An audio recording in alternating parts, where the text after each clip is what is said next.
आज मेरा मौजू भी यही है। मैं एक एक लफ्ज को लेके चल रहा हूँ जियारत के, क्योंकि मेरा नीयत ये थी कि मैं 3 साल जियारत आशूरा ही पे बोलूंगा। एक एक लफ्ज पेश कर रहा हूँ। तो आज जियारत आशूरा में जनाब सैयदा ही की बारी आई है। ए हुसैन आप पे सलामो, आप फर्जंदे फातिमा तो जहरा हैं। तो अब लफ्ज फातिमा जो लफ्ज अदा किया है उस पर बहुत ज्यादा रिवायात है कि बीबी को फातिमा क्यों कहा गया। मैं 1 से 2 रिवायात पेश करूंगा। तो पहली रिवायत है लिअन्नल खल्क़ फ़तमु अम मारिफ़तिहा। सुनेंगे ना मजलिस आज की? ताखीर हो चुकी है, थोड़ा सा मैं भी अगर वक्त लूं तो अब यहां लिअन्नल खल्क़ फ़तमु अम मारिफ़तिहा, लेकिन क्योंकि मौला फरमाते हैं अल्लाह ने नाम फातिमा जनाब सैयदा का इसलिए रखा है कि मखलूक़ात उनकी मारिफत हासिल करने से आजिज हैं। ये लफ्ज अरबी का है, मैं पहुंचा नहीं सका हूं। ये चल रहा है यार। ऐसा गिरामी जनाबे सैयदा से मुतालिक फरमाया है इमाम ने कि मखलूक़ात उनकी मारिफत हासिल करने से आजिज हैं। थोड़ी सी मेरे साथ तवज्जो रखिएगा। आजिज हैं। कुरान मोजज़ा है, इसका बदल लाने से मखलूक़ात आजिज हैं। आप पहुंचे। जिसका कोई बदल ना ला सका हो, जिसका कोई बदल ना ला सकता हो, उसे मोजज़ा कहा जाता है। तवज्जो, जिसका कोई बदल ना ला सकता हो, मुसावी नहीं पहुंचा सका, नहीं पहुंचा सका। तवज्जो हो सारे मजमे की। भाई एक होता है मुसावी, ये गया तो उसकी जगह पे कोई बराबर आ गया, और अगर मुसावी ना हो तो बदल आता है। नाकिस हो लेकिन बदल होता है। अभी भी नहीं पहुंचा सका। मजमे की तवज्जो हो, सारे मजमे की तवज्जो मेरे साथ, सारा मजमा तवज्जो करेगा। अंबिया को अल्लाह मोजज़ात दे रहा था जैसे जैसे उनके जमाने के तकाजे थे। जनाबे मूसा के जमाने में जादू का जोर था। अल्लाह ने 2 मोजज़ा दिए। जेब से हाथ डाल के निकालते तो उसमें से नूर निकलता था, जिसे कहा जाता था यदे बैजा। दूसरे हाथ में असा, जो अजदहा में बदल जाता था। जनाब ईसा के जमाने में तिब का जोर था, मेडिसिन का जोर था। तो उनके जमाने में इलाज वो करते थे मुख्तलिफ बीमारियों, कुछ बीमारियों का इलाज नहीं कर पाते थे। जनाब ईसा हाथ लगाते थे, पैदाइशी नाबीना को बिनाई दे देते थे, पैदाइशी बहरे को हाथ लगाते शनवाई दे देते, गूंगे को हाथ लगाते गोयाई दे देते, मुर्दे को ठोकर मारते कुंभ इज़्न रब्बिक के जिंदा कर देते थे। अरबों को पैगंबर के जमाने में 2 बातों पे नाज था, एक अपनी जबान पे, दूसरा तलवार पे। अब पहुंच रहे हैं कुछ लोग, आधा मजमा पहुंच गया। तो अल्लाह ने अपने हबीब को 2 मोजज़ात दिए। अरबों की जबान का जवाब कुरान दिया, तलवार का जवाब अली।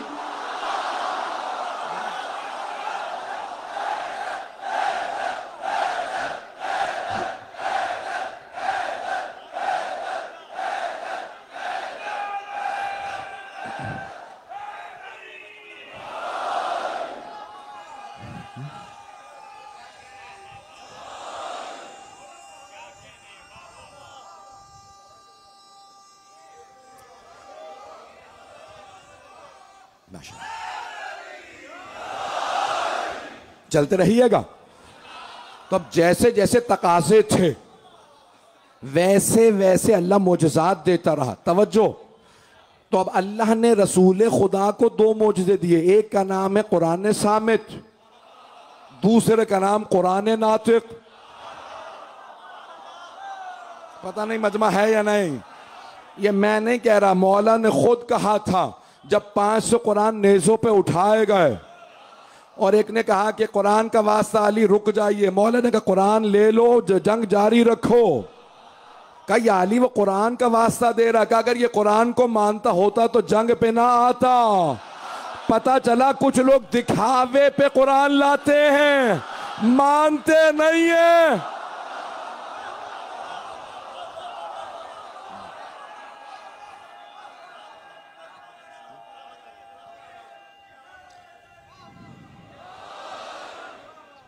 माशाल्लाह।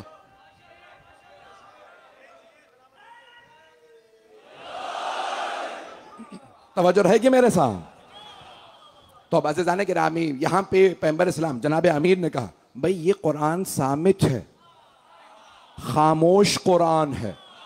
अनल कुरान नातिक, मैं बोलता हुआ कुरान हूं। पता नहीं लोग हैं या नहीं हैं। ये खामोश कुरान है, मैं बोलता हुआ कुरान हूं। अब यहां पे एक जुमला पेश करना चाह रहा, मैं जनाब सईदत पेश करना चाह रहा था, एक जुमला यहां पे रोक के पेश कर रहा हूं। तो हक्कानियत पे दो तरह की दलीलें होती हैं, खामोश और बोलती हुई। कुरान की आयत पेश कर दो, सनुरीहिम आयातिना फिल आफाक़ि वफ़ी अनफुसिहिम हत्ता यतबय्यन लहुम अन्नहुल हक़। अल्लाह हक को साबित करने के लिए आफाकी निशानियां भी भेजता है। सूरज चांद सितारे ये आफाक में है। वफ़ी अनफुसिहिम, और अनफुसी निशानियां भी भेजता है। आफाकी निशानियां खामोश निशानियां, अनफुसी निशानियां बोलती हुई निशानियां। तो अब कुरान रसूल खुदा की रिसालत की खामोश निशानी है, अली मुर्तज़ा बोलते हुए निशानी। आधा मजमा तो पहुंच गया, जो बाकी भी नहीं पहुंचे मेरा वादा कि सबको पहुंचा दूंगा। कुछ देर के लिए फजाइल की महराज करवाऊंगा। अज़ीज़ान गिरामी, तो अब जनाब अमीर को भी अब दो दलीलें चाहिए अपनी हक्कानियत पे, अपनी इमामत पे। एक खामोश और एक बोलती हुई दलील। खामोश दोबारा कुरान, इतनी आयात अली की शान में। बोलते हुए हसन मुश्तबा। कुछ लोग फिर पहुंच गए। इमाम हसन मुश्तबा को भी दो दलीलें चाहिए, खामोश और बोलती हुई। खामोश दोबारा कुरान, बोलते हुए इमाम हुसैन। इमाम हुसैन को भी दो दलीलें चाहिए, खामोश दोबारा कुरान, बोलते हुए इमाम सज्जाद। इमाम सज्जाद को भी दो दलीलें चाहिए। मैं क्योंकि देख रहा हूं कि सारी दुनिया में जा रहा है, मुझे बताया गया 40 से ज्यादा मुल्कों में तो टीवी पे नशर हो रहा है, बाकी सारे के सारे 256 ममालिक के अंदर।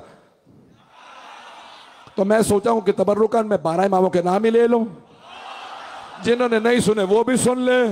अब फिर भी कोई ना माने तो उसकी किस्मत। तो इमाम सज्जाद को भी दो दलीलें चाहिए अपनी इमामत पे, खामोश और बोलती हुई। खामोश दोबारा कुरान, बोलते हुए इमाम बाकर अलैहिस्सलातु वस्सलाम। इमाम बाकर को भी दो दलीलें चाहिए, खामोश दोबारा कुरान, बोलते हुए इमाम सादिक।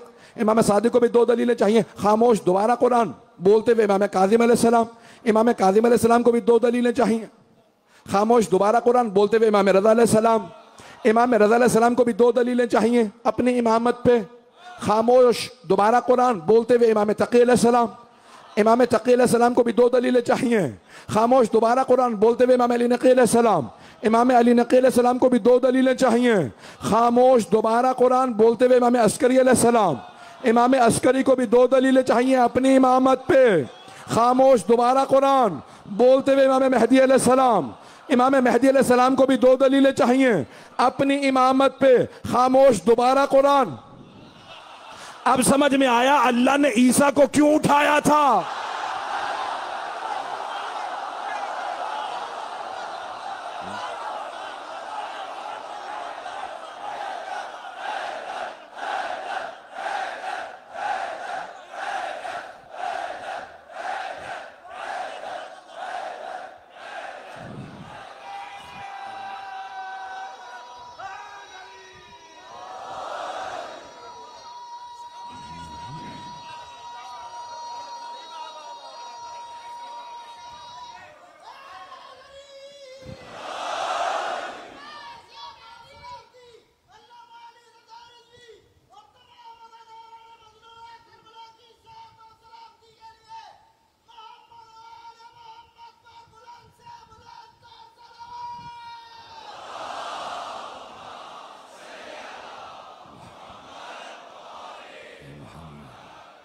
तवज्जो फरमाइए जाने के नाम।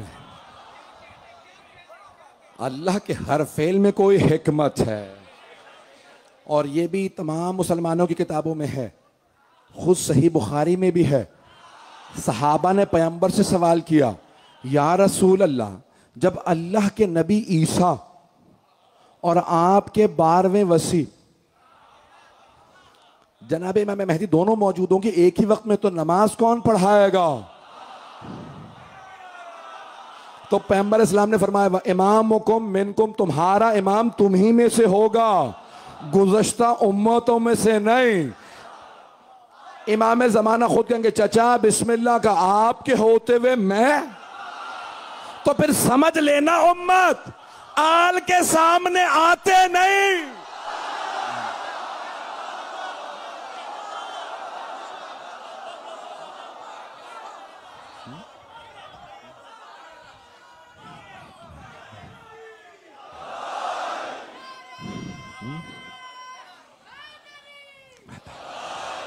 बात पहुंच रही है ज़ाने गिराम भाई? ज़ाने गिरामी, मुझे पता है दुनिया भर में लोग सुन रहे हैं, मैं अपने ही हिसाब से पढ़ रहा हूँ।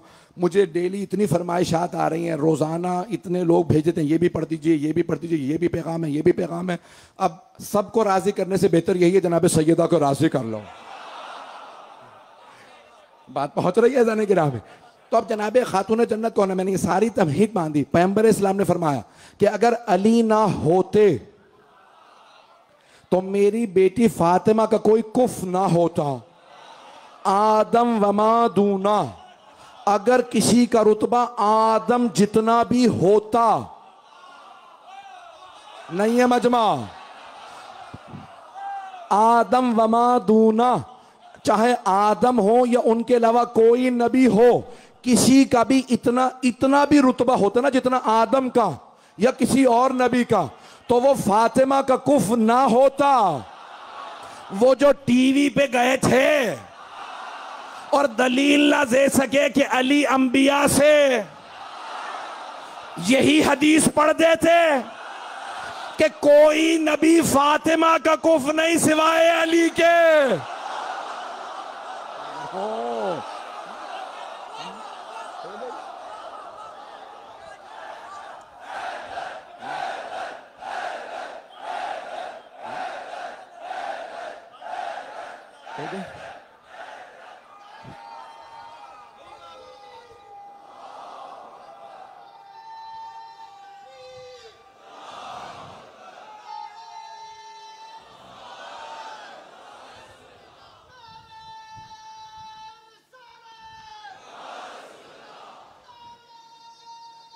माशाअल्लाह।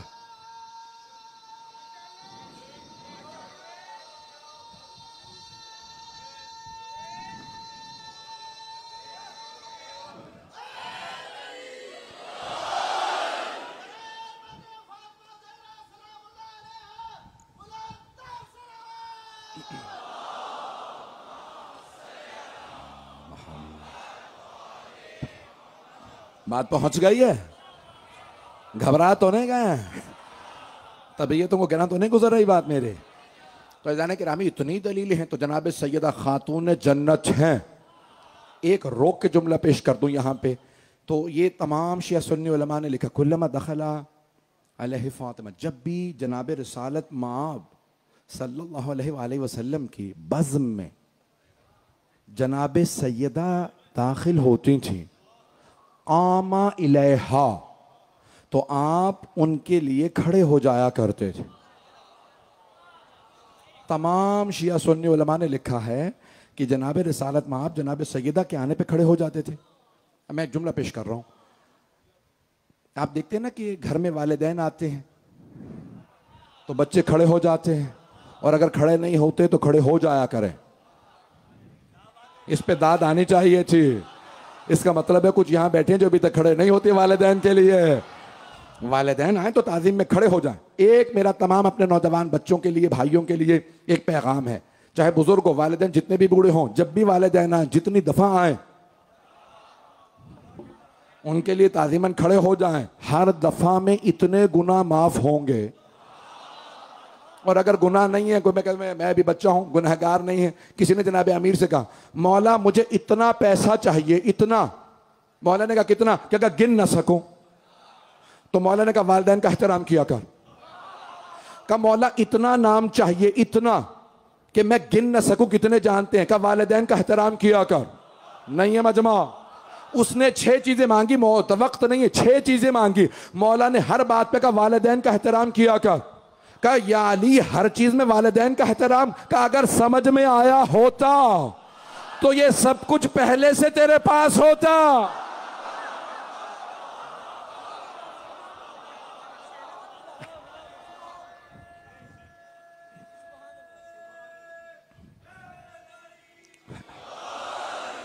ये नौजवान का, एक बच्चे का नारा लगाना इस बात की दलील है कि लोग इस पे अमल करें इंशाअल्लाह।